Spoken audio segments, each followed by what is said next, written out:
అందరికీ నమస్కారం.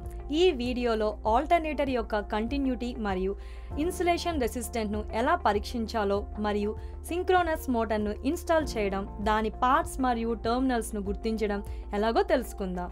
ఈ వీడియో ముగింపులో మీరు చేయగలరు. ఆల్టర్నేటర్ యొక్క నేమ్ ప్లేట్ డీటెయిల్స్ను చదవడం మరియు అర్థం చేసుకోవడం, టెర్మినల్స్ను గుర్తించడం, కంటిన్యూటీ కోసం వైండింగ్ను టెస్ట్ చేయడం, స్టార్టర్ మరియు రోటర్ వైండింగ్ మధ్య, వైండింగ్ మరియు ఆల్టర్నేటర్ ఫ్రేమ్ మధ్య ఇన్సులేషన్ రెసిస్టెన్స్ ని పరీక్షించడం, ఇచ్చిన సింక్రనస్ మోటార్ యొక్క నేమ్ ప్లేట్ డీటెయిల్స్ ను చదవడం మరియు అర్థం చేసుకోవడం, బేస్ ఫ్రేమ్ యొక్క మౌంటింగ్ కోసం టెంప్లేట్ మెజర్మెంట్ను బదిలీ చేయడం మరియు దానిని తయారు చేయడం, పార్ట్స్ మరియు టెర్మినల్స్ను గుర్తించడం. ఈ ఎక్సర్సైజ్ చేయడానికి అవసరమైన టూల్స్, ఎక్విప్మెంట్ మరియు మెషినరీను సేకరిద్దాం.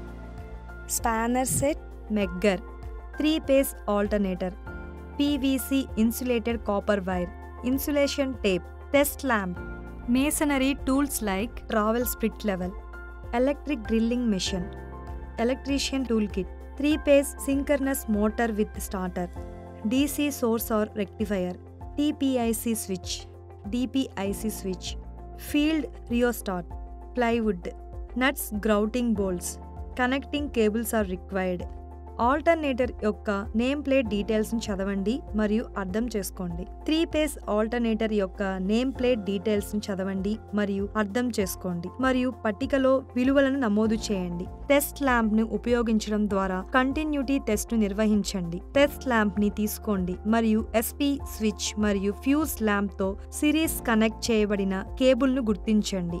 దీన్ని ప్రాడ్ 1 గా ఉపయోగించండి. ప్రాడ్ 2 ని టెర్మినల్ N కి కనెక్ట్ చేయండి మరియు ప్రాడ్ 1 ద్వారా ప్రత్యామ్నాయంగా UV మరియు W టెర్మినల్ కు తాకించండి. ల్యాంప్ కండిషన్ ని గమనించి దానిని పట్టికలో నమోదు చేయండి. బేస్ వైర్ ను టెస్ట్ ల్యాంప్ లో ప్రాడ్ 1 గా గుర్తించాలి మరియు టెస్ట్ ల్యాంప్ కి స్విచ్ మరియు ఫ్యూజ్ ద్వారా కనెక్ట్ చేయాలి. బేస్ వైర్ ఆల్టర్నేటర్ బాడీకి లేదా ఫ్రేమ్ కి తగలకుండా చూసుకోవాలి. AC సప్లైతో పరీక్షించినప్పుడు ఏ టెర్మినల్స్ ను తాకవద్దు. F1 మరియు F2 మధ్య కంటిన్యూటీ తనిఖీ చేయండి మరియు పట్టికలో ఫైండింగ్స్ నమోదు చేయండి. వైండింగ్స్ మధ్య ఇన్సులేషన్ రెసిస్టెన్స్ ను కొలవండి. మెగ్గర్ యొక్క ఒక ప్రాడ్ ని UVW టెర్మినల్స్ లో ఏదైనా ఒకదానికి మరియు మరొక ప్రాడ్ ని టెర్మినల్ F1 లేదా F2 కి కనెక్ట్ చేయండి. మీరు UVW టెర్మినల్ లో దేనికైనా కనెక్ట్ చేయవచ్చు, ఎందుకంటే అవన్నీ ముందుగా నిర్ధారించిన విధంగా కంటిన్యూటీను కలిగి ఉంటాయి. మెగ్గర్ దాని రేటెడ్ స్పీడ్ తో రొటేట్ చేయండి. ఇన్సులేషన్ వాల్యూను కొలవండి మరియు దానిని పట్టికలో రికార్డ్ చేయండి. కొలిచిన వాల్యూ 1 మెగా ఓం కంటే తక్కువ ఉండకూడదు. వైండింగ్ మరియు బాడీ మధ్య ఇన్సులేషన్ రెసిస్టెన్స్ ను కొలవండి. మెగ్గర్ యొక్క ప్రాడ్ లో ఒక దానిని UVW లో ఏదైనా ఒక టెర్మినల్ కి మరియు మరొక ప్రాడ్ ని ఆల్టర్నేటర్ లో యొక్క బాడీ లేదా ఫ్రేమ్ కి కనెక్ట్ చేయండి. మెగ్గర్ దాని రేటెడ్ స్పీడ్ తో రొటేట్ చేయండి మరియు ఇన్సులేషన్ రెసిస్టెన్స్ ను కొలవండి. మెగ్గర్ ప్రాడ్ ను టెర్మినల్ F1 లేదా F2 కి మరియు ప్రాడ్ ను బాడీకి కనెక్ట్ చేయండి. మెగ్గర్ ను దాని రేటెడ్ స్పీడ్ తో రొటేట్ చేయండి మరియు ఇన్సులేషన్ రెసిస్టెన్స్ వాల్యూను కొలవండి మరియు దానిని పట్టికలో రికార్డ్ చేయండి. కొలిచిన ఇన్సులేషన్ వాల్యూ 1 మెగా ఓం కంటే తక్కువ ఉండకూడదు. సెక్షన్ లో అందుబాటులో ఉన్న ఆల్టర్నేటర్ మెయింటెనెన్స్ కార్డులో నమోదు చేయబడిన వాటిలో ఇన్సులేషన్ రెసిస్టెన్స్ యొక్క ఈ వాల్యూను కంపేర్ చేయండి. ఇచ్చిన సింక్రనస్ మోటార్ ను ఇన్స్టాల్ చేయండి.